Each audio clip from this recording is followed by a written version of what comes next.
प्यारे बच्चों, यदि आप भी सेंटअप एग्जाम 11 नवंबर को फिजिक्स का देने वाले हैं तो आज का ये क्लास लास्ट तक जरूर देखेगा, क्योंकि आज के क्लास में मैं आपको बताने वाला हूँ क्लास 12 इंटरमीडिएट सेंटअप एग्जाम 2024 के लिए फिजिक्स यानी भौतिक शास्त्र का ओरिजिनल क्वेश्चन पेपर का आंसर की, जो आप सभी के एग्जाम में श्योर है कि पूछे जाएंगे। फ्रेंड्स, आप सभी को पता ही है कि आपको सेंटअप एग्जाम पास करना बहुत ही जरूरी है। अगर आप सभी सेंटअप एग्जाम पास नहीं करते हैं तो आपका फाइनल एडमिट कार्ड बोर्ड जारी नहीं करेगा, जिससे आप सभी फाइनल एग्जाम में नहीं बैठ पाएंगे। तो यदि आप सभी सेंटअप एग्जाम पास करना चाहते हैं तो आज के क्लास का ये फिजिक्स का क्वेश्चन हर हाल में याद कर लीजिएगा, ठीक है। और कोई भी क्वेश्चन में आप सभी को डाउट रहे तो कमेंट बॉक्स में जरूर पूछिएगा, ठीक है ना फ्रेंड्स। तो चलिए क्लास को हम लोग शुरू करते हैं। क्लास शुरू करने से पहले मैं आप सभी को बता दूं फ्रेंड्स, फिजिक्स में आपको टोटल 70 क्वेश्चन पूछे जाएंगे, ठीक है, जिसमें से 35 प्रश्नों का उत्तर देना है। आप सभी के माइंड में था कि कितने क्वेश्चन सेंटअप एग्जाम में पूछे जाएंगे, कितने क्वेश्चन नहीं, तो आपको ये बात माइंड से हटा देनी है। आपको यही सोचना है कि आपको दुगुना क्वेश्चन पूछे जाएंगे, जिसमें से आधा क्वेश्चन का उत्तर देना है, मतलब कि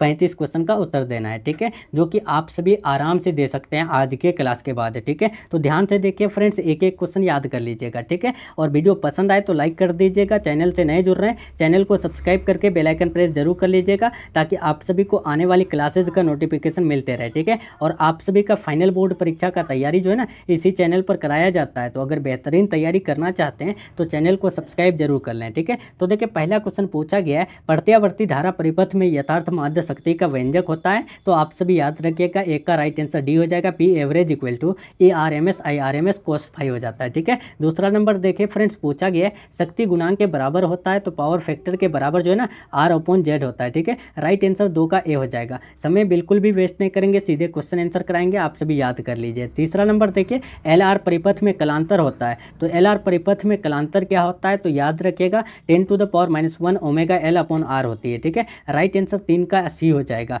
चलिए फ्रेंड्स, 4 नंबर देखिए, पूछा गया है ट्रांसफॉर्मर में परिनमन अनुपात होता है। यहाँ पर यानी ट्रांसफॉर्मर में जो है परिनमन अनुपात बताना है आपको, तो याद रखिएगा VS अपॉन VP होती है, ठीक है। राइट आंसर हमारा ऑप्शन नंबर ए हो जाएगा। चलिए फ्रेंड्स, 5 नंबर देखिए, पूछा गया है RC का बी में सूत्र होता है। यहाँ पर डायमेंशन फॉर्मूला ऑफ RC बताना है, तो याद रखिएगा इसका राइट आंसर 5 का डी हो जाएगा, ठीक है। चलिए फ्रेंड्स, 6 नंबर देखेंगे, ध्रुव परवलक का SI मात्रक होता है। पोल स्ट्रेंथ का जो है ना SI यूनिट आपको बताना है, तो आपको अच्छे से पता है कि एम्पियर मीटर होती है, ठीक है। राइट आंसर 6 का सी हो जाएगा। 7 नंबर देखिए फ्रेंड्स, पूछा गया है एक समान चुंबकीय क्षेत्र में चुंबक के विक्षेपण में किया गया कार्य होता है। Work done in the deflection of a magnet in uniform यानी मैग्नेटिक फील्ड इज, तो आपको बताना है क्या होगा, तो याद रखिएगा W इक्वल टू यानी MB into 1 minus cos theta होती है, ठीक है। राइट आंसर हमारा 7 का सी हो जाएगा। चलिए फ्रेंड्स, 8 नंबर देखिए, यहाँ पूछा गया है निम्नलिखित में कौन संबंध द्रव्यमान और ऊर्जा के लिए सही है।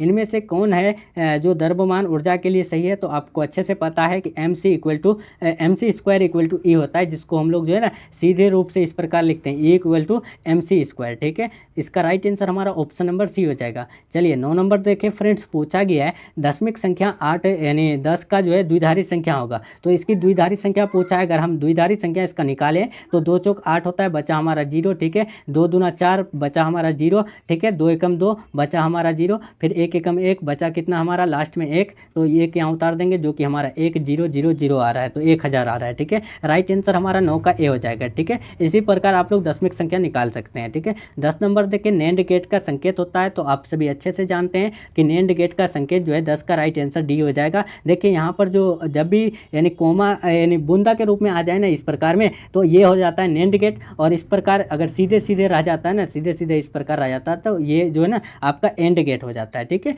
चलिए फ्रेंड्स, अब हम लोग 11 नंबर देखते हैं, पूछा गया है अर्ध आयु काल टी हाफ एवं 6 नियतांक में संबंध होता है। तो ये हर स्टूडेंट को पता है कि टी हाफ बराबर जो होता है यानी 0.693 अपॉन लेमडा होता है, ठीक है। राइट आंसर हमारा ऑप्शन नंबर ए हो जाएगा। 12 नंबर देखिए, निम्नलिखित में कौन अल्फा कण के लिए सही है, तो अल्फा कण के लिए सही जो है ना हीलियम नाभिक सही है, ठीक है। राइट आंसर 12 का सी हो जाएगा। 13 नंबर देखिए, पूछा गया है निम्नलिखित में कौन कौन समीकरण सही है, तो समीकरण इनमें से कौन सा सही है, तो 13 का राइट आंसर हमारा ऑप्शन नंबर ए हो जाएगा। ठीक है, याद रखना है। चलिए फ्रेंड्स 14 नंबर, एक एक क्वेश्चन याद कर लीजिए आप सभी के एग्जाम में श्योर है सेम इट इज देखने को मिलेगा। ठीक है ना, तो देखिए निम्नलिखित में कौन बायो सावर्ट के नियम के सदिश रूप है, यहाँ वेक्टर फॉर्मूला पूछा है, तो याद रखिएगा इसका राइट आंसर हमारा ऑप्शन नंबर 14 का जो है ना सी हो जाएगा, यानी D B vector equal to mu naught upon 4 pi I D, यानी यहाँ पर क्या है देखिए डी एल यानी वेक्टर, उसके बाद into R cap upon R cube. ठीक है, ये राइट आंसर हमारा सी हो जाएगा। चलिए 15 नंबर देखिए पूछा गया है किसी बिंदु पर विद्युत क्षेत्र की तीव्रता होती है, तो विद्युत क्षेत्र की तीव्रता कोई भी बिंदु पर A equal to F upon Q होती है। ठीक है, राइट आंसर हमारा जो है ना ऑप्शन नंबर बी हो जाएगा। चलिए फ्रेंड्स 16 नंबर देखिए आवेश का पृष्ठ घनत्व होता है, तो आवेश का पृष्ठ घनत्व sigma equal to Q upon A के बराबर होता है। ठीक है, राइट आंसर हमारा ऑप्शन नंबर 16 का ए हो जाएगा। ठीक है, चलिए इंग्लिश मीडियम वाले यहाँ देख लेंगे surface density of charge equal to यानी sigma equal to Q upon A. ठीक है, देखिए 17 नंबर पूछा गया है गोलीय संधारित्र की धारिता होती है, तो गोलीय संधारित्र की धारिता जब भी पूछे तो 17 का राइट आंसर हमारा ऑप्शन नंबर ए होगा, यानी C equal to 4 pi epsilon not small R capital R upon small R minus यानी कैपिटल आर। ठीक है, राइट आंसर ए हो जाएगा। चलिए फ्रेंड्स 18 नंबर देखे पूछा गया है 1 म्यू टू के बराबर होता है, तो 1 म्यू टू जो बराबर होता है mu two upon mu one के बराबर होता है। ठीक है, राइट आंसर हमारा 18 का ए हो जाएगा। 19 नंबर क्वेश्चन की तरफ बढ़ते हैं, पूछा गया है रेटिना पर बनने वाला प्रतिबिंब होता है, तो रेटिना पर बनने वाला जो इमेज होता है वो वास्तविक और उल्टा होता है, मतलब रियल एंड इन्वर्टेड होता है। ठीक है, राइट आंसर 19 का बी हो जाएगा। चलिए फ्रेंड्स 20 नंबर देखे पूछा गया है खगोलीय दूरबीन की आवर्धन क्षमता होता है, यहाँ पर खगोलीय दूरबीन की आवर्धन क्षमता पूछा है, तो 20 का राइट आंसर हमारा बी हो जाएगा minus F O upon F E. ठीक है, राइट आंसर हमारा बी हो जाएगा। चलिए 21 नंबर देखिए 21 नंबर निम्नलिखित में कौन इंद्रधनुष के निर्माण के कारण होता है, तो इनमें से कौन है जो इंद्रधनुष के निर्माण का कारण होता है, तो याद रखिएगा वर्ण विक्षेपण। ठीक है, राइट आंसर 21 का ऑप्शन नंबर सी हो जाएगा। ठीक है ना फ्रेंड्स, चलिए 22 नंबर देखेंगे पूछा गया है निम्नलिखित में कौन विद्युत चुंबकीय तरंग नहीं है, इनमें से कौन है जो विद्युत चुंबकीय तरंग नहीं है, तो आपको अच्छे से पता है कि जो साउंड वेव्स होता है यानी ध्वनि तरंग जो होता है ये यानी विद्युत चुंबकीय तरंग नहीं होता है। राइट आंसर 22 का सी हो जाएगा। 23 नंबर देखिए पूछा गया है पारदर्शी माध्यम हीरा के लिए क्रांतिक कोण होता है, तो हीरा के लिए क्रांतिक कोण ये जो है ना हर स्टूडेंट को पता है कि 24 यानी 0.41 डिग्री होता है। ठीक है, राइट आंसर हमारा डी हो जाएगा। चलिए फ्रेंड्स अब हम लोग चलते हैं 24 नंबर फोटोन की ऊर्जा बराबर होती है, तो फोटोन की ऊर्जा जो है एच म्यू के बराबर होती है। राइट आंसर 24 का ए हो जाएगा। 25 नंबर देखिए कोई भी क्वेश्चन को यानी कोई भी स्टूडेंट को अगर क्वेश्चन में डाउट है तो कमेंट बॉक्स में ज़रूर पूछिएगा। ठीक है ना, और सब्जेक्टिव क्वेश्चन का पीडीएफ यानी जो आपके सेंटअप एग्जाम में सब्जेक्टिव क्वेश्चन पूछे जाएंगे उसका पीडीएफ टेलीग्राम पर दे दिया गया है। ठीक है, अगर नहीं लिए हैं तो टेलीग्राम चैनल ज्वाइन कर लीजिए, वहाँ से आप सभी जो है ना यानी अपना जो है डाउनलोड कर लीजिए और याद कर लीजिए। ठीक है, श्योर है आपके एग्जाम में सब्जेक्टिव क्वेश्चन भी सेम इट इज आने वाला है ऑब्जेक्टिव के तरह। ठीक है ना, तो देखिए 25 नंबर चुंबकन क्षेत्र की तीव्रता के बराबर होता है, तो चुंबकन क्षेत्र की तीव्रता के बराबर 25 का ए हो जाएगा। B naught upon mu naught होता है ना, राइट आंसर 25 का ए होगा या बी होगा, नहीं बी होगा, mu naught upon B naught होता है। ठीक है, राइट आंसर हमारा ऑप्शन नंबर बी होगा। चलिए 26 नंबर देखिए पूछा गया है निम्नलिखित में कौन ऊंचाई ट्रांसफार्मर के लिए सही है, तो आप सभी को पता है 26 का राइट आंसर बी हो जाएगा,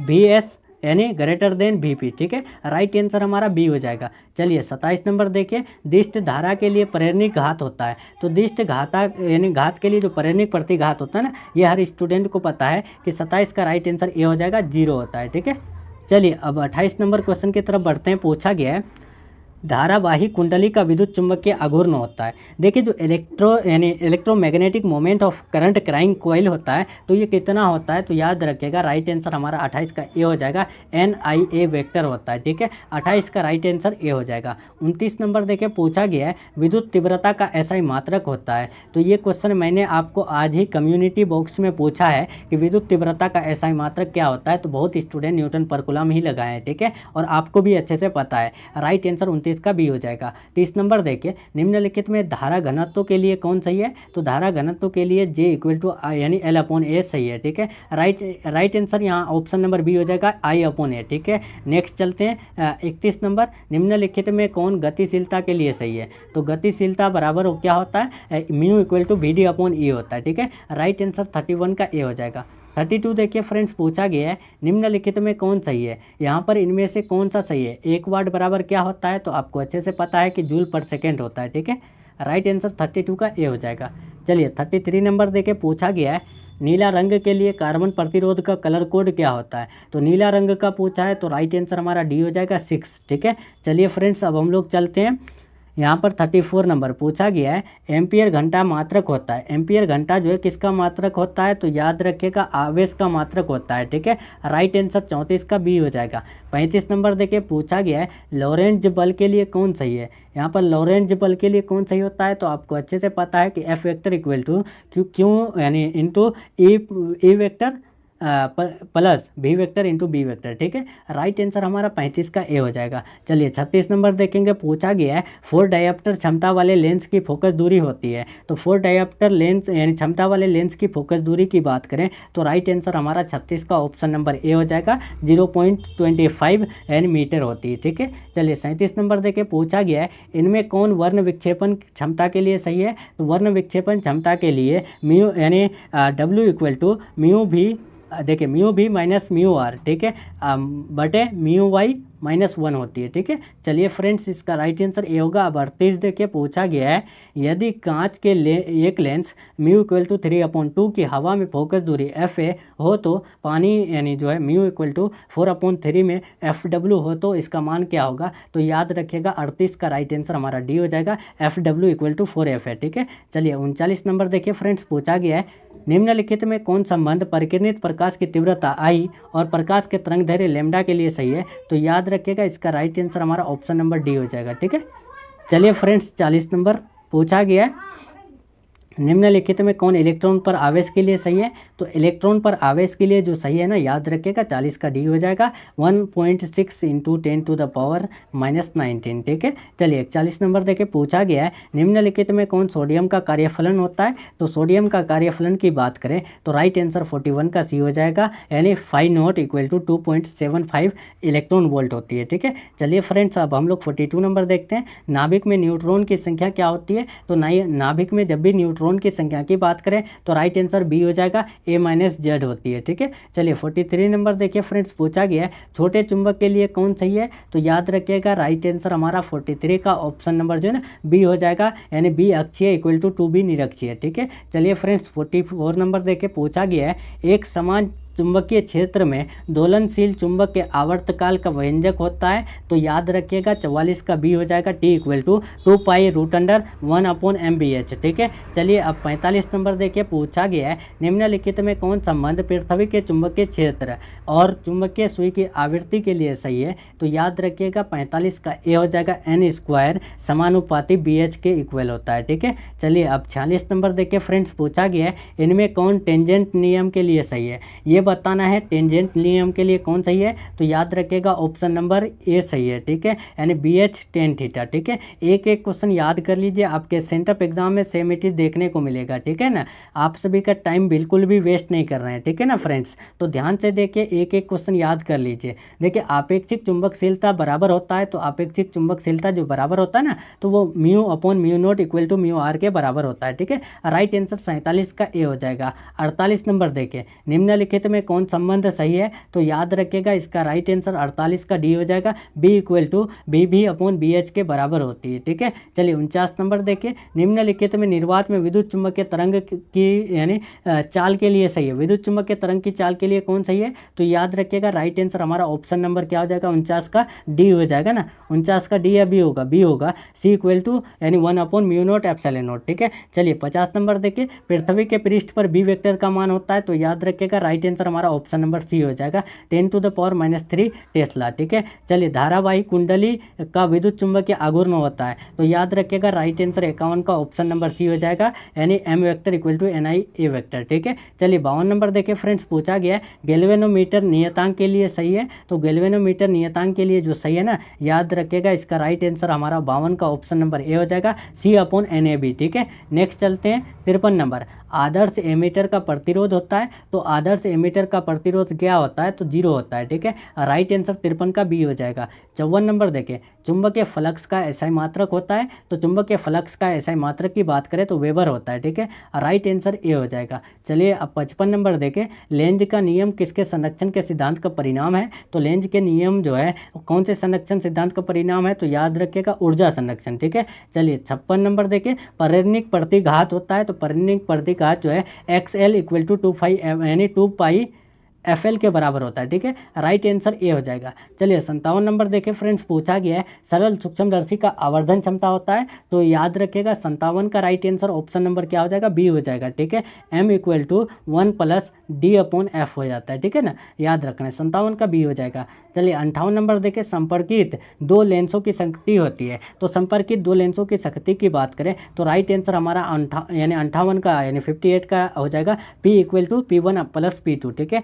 चलिए 59 देखें, यहाँ पूछा गया है म्यू जी इक्वल टू यानी 3/2 दिया हुआ है और म्यू डब्ल्यू जो है 4/3 दिया हुआ है, तो यहाँ पर यानी दिया क्या गया है कि डब्ल्यू और जी का जो है मान बताना है, तो याद रखना है इसका राइट आंसर जो है ना 59 का जो है ऑप्शन नंबर सी हो जाएगा 9/8, ठीक है। चलिए आप देखिए फ्रेंड्स 60 नंबर पूछा गया है कांच के लिए क्रांतिक कोण होता है, तो कांच के लिए क्रांतिक कोण 42 डिग्री होता है, ठीक है। चलिए 61 देखिए, विद्युत चुंबकीय तरंगों की प्रकृति होती है तो अनुप्रस्थ होती है, ठीक है। 61 का हो जाएगा। समय बिल्कुल भी वेस्ट नहीं कर रहे हैं, फटाफट याद कर लीजिए आप सभी। त्रिपार्श्व यानी त्रिपार्श्व पूछा है यहाँ पर के पदार्थ का अपवर्तनांक होता है, तो याद रखिएगा इसका राइट आंसर 62 का क्या हो जाएगा, तो 62 का राइट आंसर हमारा ऑप्शन नंबर सी हो जाएगा, ठीक है। चलिए 63 नंबर देखिए, पूछा गया है प्रकाशीय पथ के बराबर होता है, तो प्रकाशीय पथ के जो बराबर होता है 63 का ए हो जाएगा, अपवर्तनांक गुना पथ लंबाई, ठीक है। राइट आंसर 63 का ए हो जाएगा।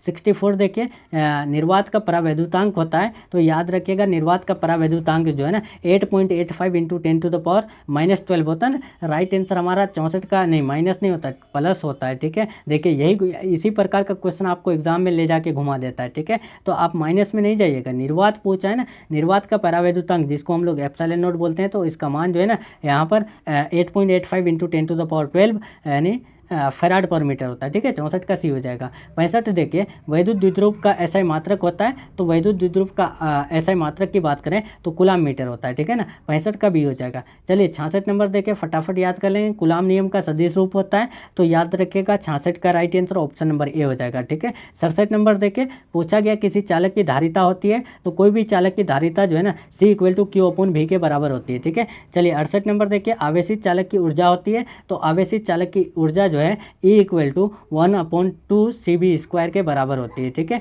चलिए 69 नंबर देखिए, 69 नंबर, यदि समान धारिता C1 के n संधारित्र समांतर क्रम में जोड़े जाए तो तुल्य धारिता होगी, तो तुल्य धारिता पूछा है, तो राइट आंसर हमारा 69 का ऑप्शन नंबर सी हो जाएगा ना, C = NC1, ठीक है। चलिए 70 नंबर देखिए, पूछा गया है वायु के लिए परावैद्युत सामर्थ्य होता है, तो याद रखिएगा वायु के लिए परावैद्युत सामर्थ्य जो है 3 × 10⁻6 वोल्ट पर मीटर होता है, ठीक है। राइट आंसर ए हो जाएगा। तो चलिए फ्रेंड्स, यहाँ पर आप सभी को सेंटअप एग्जाम के लिए फिजिक्स का 70 ऑब्जेक्टिव क्वेश्चन का आंसर की मैं फटाफट से दे दिया, ठीक है। अगर कहीं पर भी गलती हुआ है तो आप सभी कमेंट बॉक्स में ज़रूर पूछेगा, ठीक है। और आप सभी को क्लास कैसा लगा कमेंट में ज़रूर बताइएगा। ये रहा आपका सब्जेक्टिव क्वेश्चन, जो कि इसका आंसर की मैं आपको टेलीग्राम पर दे चुका हूँ, ठीक है। तो अगर आप सभी इसका आंसर की लेना चाहते हैं तो टेलीग्राम पर ज्वाइन हो जाइए, टेलीग्राम चैनल का लिंक डिस्क्रिप्शन बॉक्स में दिया हुआ है, ठीक है। वहाँ से ज्वाइन कर लीजिए, आप सभी आराम से जो है इसका PDF डाउनलोड कर लीजिएगा, ठीक है। मैं आंसर की के साथ इंग्लिश मीडियम हिंदी मीडियम दोनों में दे चुका हूं, ठीक है। तो फटाफट ज्वाइन कर लीजिए, ठीक है। तो चलिए फ्रेंड्स, आपको आज का क्लास कैसा लगा जरूर बताइएगा कमेंट में, और वीडियो पसंद आए तो लाइक कर दीजिएगा। चैनल से नए जुड़ रहे हैं चैनल को सब्सक्राइब करके बेल आइकन प्रेस कर लीजिएगा, ठीक है। मिलते हैं नेक्स्ट क्लास में नेक्स्ट टॉपिक के साथ, तब तक के लिए अपना ख्याल रखें, अपना स्टडी जारी रखें। Take care, thanks for watching.